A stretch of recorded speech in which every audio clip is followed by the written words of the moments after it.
Time now for a weather update from your favourite West Country radio station. Tonight it's going to be cold, very cold, a night to stay indoors.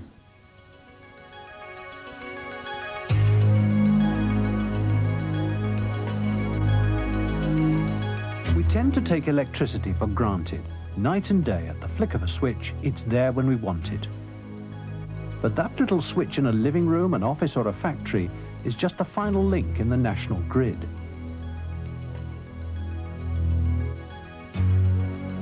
That's the network of power lines to which all power stations are connected.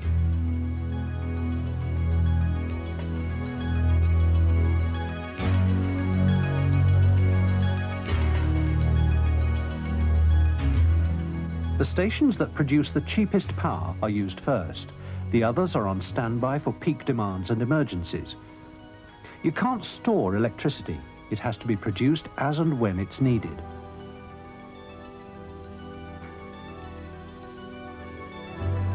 Power stations need fuel, and coal provides about 3/4 of our electricity.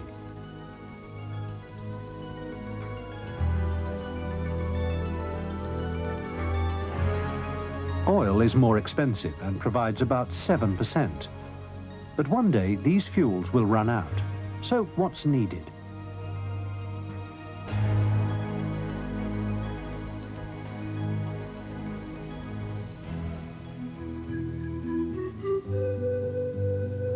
Wind is free and it's clean, but it doesn't always blow when you want it to. So you need a lot of windmills. And a lot of windmills use up a lot of countryside.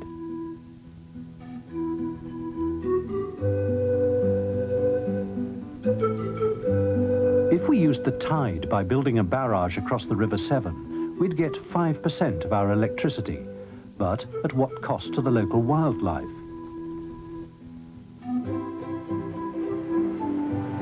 So, is wave power another option? We already use cheap hydroelectricity, so why not make use of all that wave power? Waves are stronger in the winter when we use most power. But research costs money, and who's going to pay? The government or the new owners of our privatized electricity industry?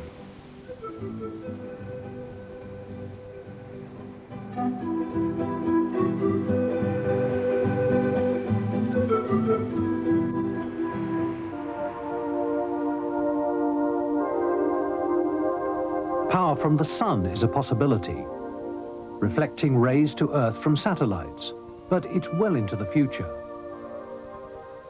What about power from this? Unlimited energy by fusing the hydrogen in seawater.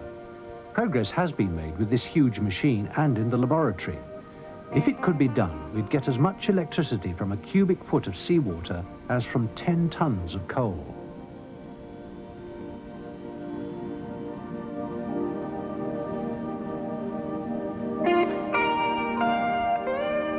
But this is as far as science has come so far. Nuclear fission with uranium fuel rods. Here on the Suffolk coast, next to the Sizewell A nuclear power station, is the site for Sizewell B, Britain's first pressurized water reactor. It should produce electricity more cheaply than the older AGRs. It also means that coal and oil can be saved for other things.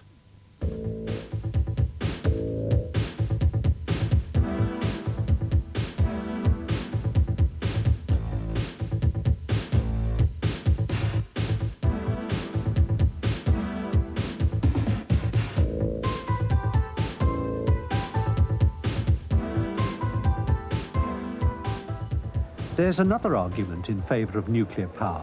When Sheikh Yamani and OPEC raised oil prices in the 70s, it was decided that Britain should never be reliant on just one source of power. If that source became expensive or scarce, the price we pay for power would have to go up. The miners' strike in the 80s confirmed this opinion. But just because we need more than one source of power, do we have to go nuclear? Isn't nuclear power dangerous? The trouble arose when radioactive dust from the overheated pile fell on the Cumberland pastures, and milk samples rushed to Harwell were found to contain 6 times as much radioactive iodine as international health standards permit. So for the time being, down the drain it goes. The government inquiry concluded reassuringly that it is in the highest degree unlikely that any harm has been done to the health of anybody. But were people convinced? There was more evidence of the hazards of nuclear power at 3 Mile Island in 1979. Half of the reactor core melted down before it was brought under control. Removing it has cost so far $1,000 million. 3 Mile Island is a pressurized water reactor, similar to those about to come on stream in Britain. Then, in 1986, the world's biggest nuclear accident, the Chernobyl reactor blew its top, releasing radioactivity over much of Europe. The accident was triggered by a worker who forgot to set a thermostat. In trying to control the reactor as it raced away, Soviet operators shut down vital safety systems. In a British reactor, this would be impossible according to nuclear scientists. But these same scientists had said that an accident like the one at 3 Mile Island was virtually impossible. With 260 reactors now operating worldwide, how far should we accept the opinions of people with a vested interest in nuclear power?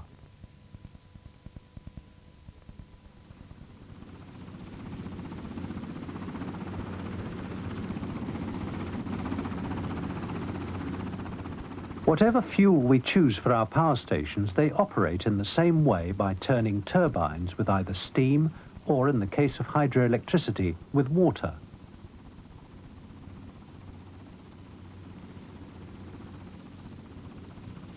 Because it's the unknown nature of nuclear power that causes apprehension, let's look at how the British PWR provides its power.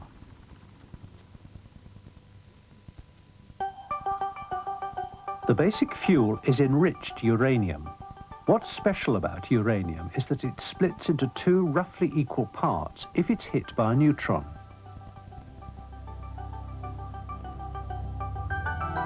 The total mass of the fragments after fission or splitting is slightly less than before, and this loss, as Einstein discovered, means the release of energy. The splitting of the atom releases more neutrons, and the process becomes a chain reaction, with millions of atoms being split every second.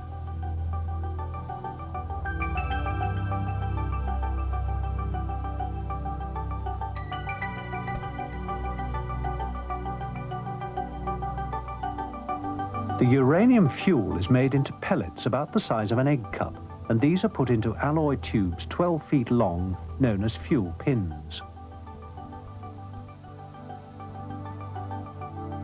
264 fuel pins make up one fuel assembly.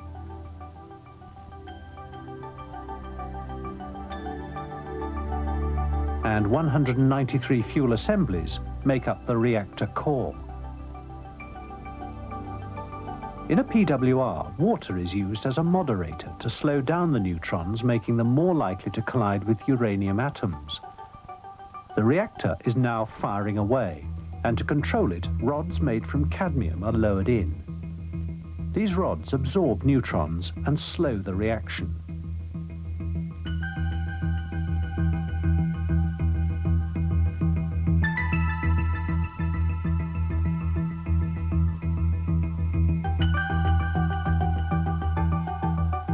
To carry away the heat, water that's kept under pressure to stop it boiling is pumped through the fuel assemblies.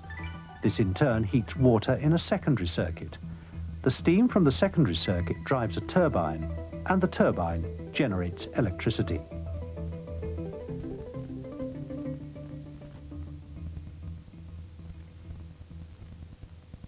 Not surprisingly, this technology doesn't come cheap. A nuclear power station costs twice as much to build as a coal station, but its fuel costs are much lower.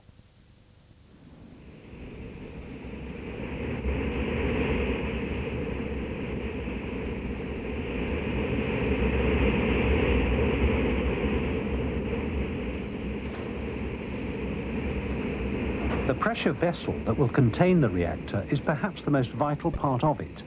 It's this that surrounds and contains the nuclear reaction. Design and construction are more crucial in a nuclear power station than in any other. A mistake could be much more serious.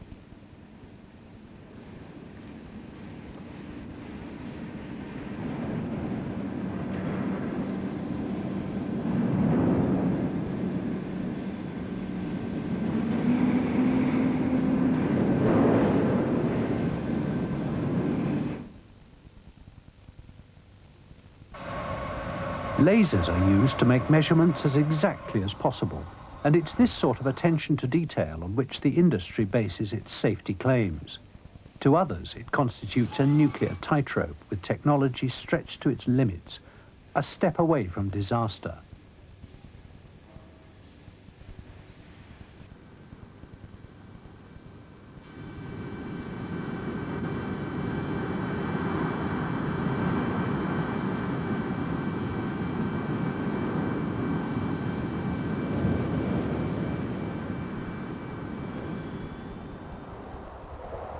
It's the fuel costs that make up the economic case for nuclear power, with the added benefit of a clean, non-polluting power source.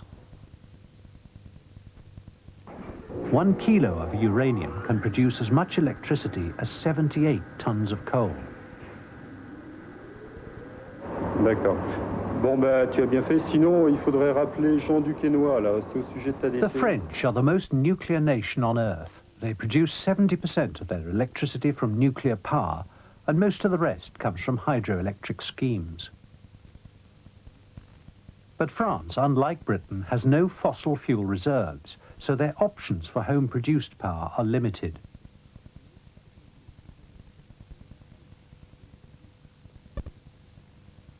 To the point at which the electricity is produced, there's a good case for the economics of nuclear power. But what about the residue of nuclear generation?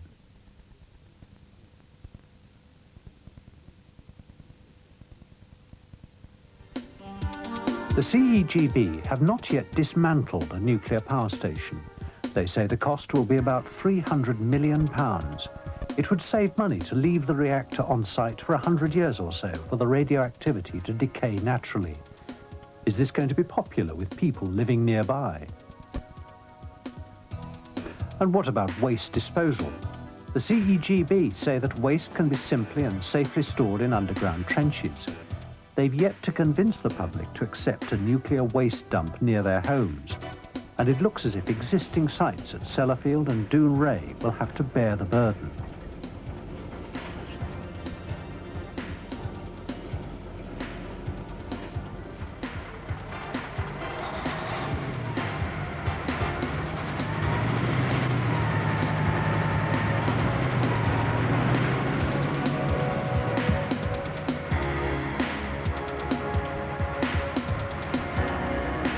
If nuclear waste can be disposed of safely, why has no one managed to convince people to accept nuclear waste on their doorstep?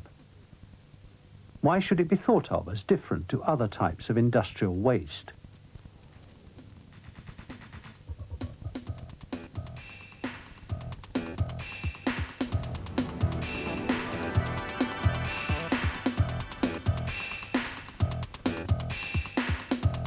The nuclear industry is paying heavily for years of secrecy.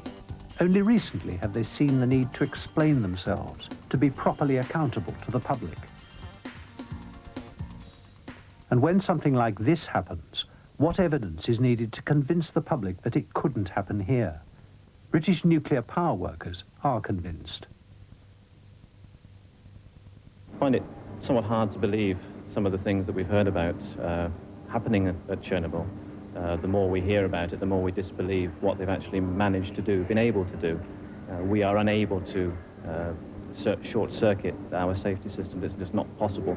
If we attempted to, our reactors would shut down. They would trip automatically.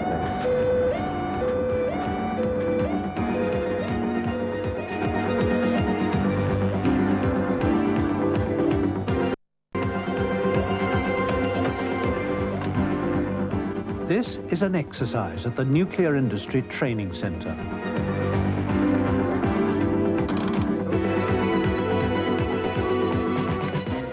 Attention all personnel. Will all staff proceed to their muster stations?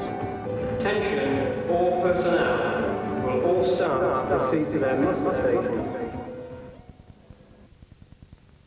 In an industry that relies so heavily on safety and reliability, what are the implications for the cost of the whole operation? Will the problems and costs of dismantling power stations and disposing of their waste make nuclear power attractive to the new profit-orientated power industry after privatization? If the new privatized companies do go for nuclear power, either the customer or the government will have to meet these costs. If they go for coal, will environmental measures forced on them to clean up their discharges make coal too expensive? In the long term, nuclear fusion may provide the answer. In the shorter term, coal and nuclear fission will provide the bulk of our power because the capability is already there. Renewables like wind and wave power and geothermal power from hot rocks have their part to play, but a lot of investment is needed. Will a company looking to make a profit put money into a scheme that is as yet unproven? Or will they stick with what they know will work?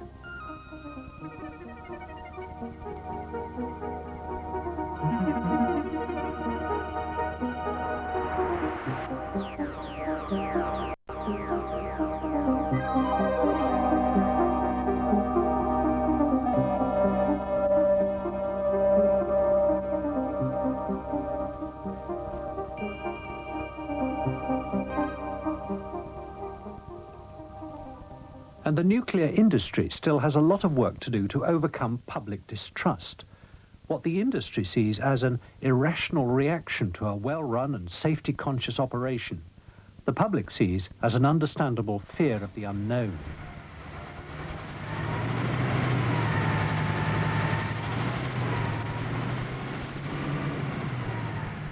When NIREX, who are responsible for disposing of nuclear waste, wanted to put a nuclear waste dump in the Lincolnshire village of Fulbeck, local people mounted opposition so strong that the whole plan was called off.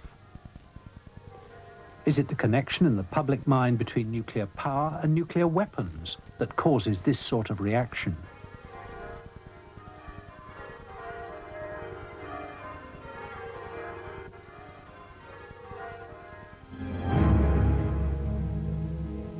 If we want to continue to use electricity at the present rate, or even to increase our consumption as society becomes more affluent, we must be sure of safety and value for money.